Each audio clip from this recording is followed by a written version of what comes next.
Takže čaute. Ahojte. V dnešnom videu vám ukážeme, ako sa naučiť svoju prvú stojku. Na nete ste určite videli veľa návodov, ako spraviť svoju prvú stojku.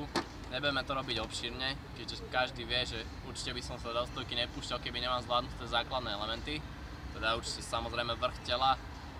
To, ako cvičiť na chrbát, na ramena, atď už určite viete. Ak nie, tak treba si najprv naštudovať a potom sa až do tej stojky púšťať. Ukážeme vám v dnešnom videu, ako zvládnuť prvý svoj balans, ako sa naučiť vykopávať do stojky, čo je tá horšia varianta. Uvidíte tam aj, ako sa vytlačiť do stojky, uvidíte tam frog, v ktorom získate svoj prvý balans. Potom tam uvidíte aj to, ako si s kamarádom môžete pomôcť do toho balansu, keď ešte nezvládam. A následne uvidíte aj samostatnú stojku a ten hard push-up, teda kliky stojke na záver.